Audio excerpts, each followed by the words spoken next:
జై తెలంగాణ. నిన్న కర్నూలులో జరిగినటువంటి బస్ ప్రమాదం ఏదైతే ఉందో అత్యంత బాధాకరం. ఇప్పటి వరకు దాదాపు 21 మృతదేహాలు బయటికి తీసినట్టుగా తెలియజేస్తా ఉన్నారు.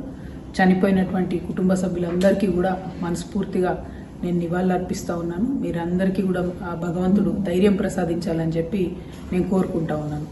ఇవాళ మనం ఆలోచించుకోవాల్సిన అంశం ఏంటంటే, ఏదైతే బస్సులు స్లీపర్ కోచెస్ గా పెడుతున్నామో మనము కొత్తగా ట్రాన్స్పోర్టేషన్ పాలసీ కేంద్ర ప్రభుత్వం నుంచి మారి ఏదైతే వచ్చిందో అది కరెక్టా కాదా అన్నది పునరాలోచించుకోవాల్సినటువంటి సమయం వచ్చింది.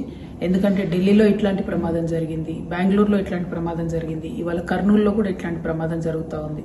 చైనా లాంటి దేశాలలో స్లీపర్ కోచ్ బస్సులు ఉండనే కూడదని చెప్పి కంప్లీట్ గా నిషేధించినటువంటి పరిస్థితి కనబడతా ఉంది.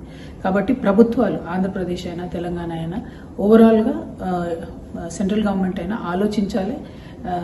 ఈ స్లీపర్ కోచ్ బస్సుల్ని మరి రద్దు చేయాలేమో అన్నటువంటిది అందరం కూడా ఆలోచన చేసుకోవాలి. ఎండ్ ఆఫ్ ద డే ప్రమాదం జరిగింది, అక్కడికి క్విక్ గా రెస్పాండ్ అయ్యి ఆంధ్రప్రదేశ్ ప్రభుత్వం క్షతగాత్రులందరినీ కూడా మంచి వైద్యం అందిస్తారని మనస్ఫూర్తిగా కోరుకుంటున్నాను. Thank you. జై Telangana.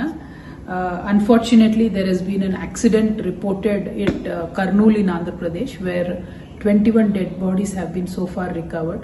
This accident is involving a sleeper coach bus. It's a private transport bus traveling from Hyderabad to Bangalore. Unfortunately, we've seen a surge in these accidents. There has been one such accident in Delhi, one in Bangalore. Now we're seeing it in Kurnool. I hope that Union government reviews the policy of this transport, where the sleeper coaches buses probably should be recalled.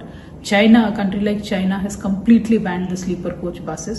Maybe it is time to rethink, because these accidents, there's no people who are surviving these accidents. So it is high time we review this policy. Thank you. Andhra Pradesh में करनूल के पास एक बेहद दुर्घटना घटी है कल. बस accident हुआ स्लीपर कोच का और 21 लोग अभी तक कह रहे हैं कि उनका डेड बॉडी भी रिकवर हो चुका है. बहुत ही दर्दनाक बात है.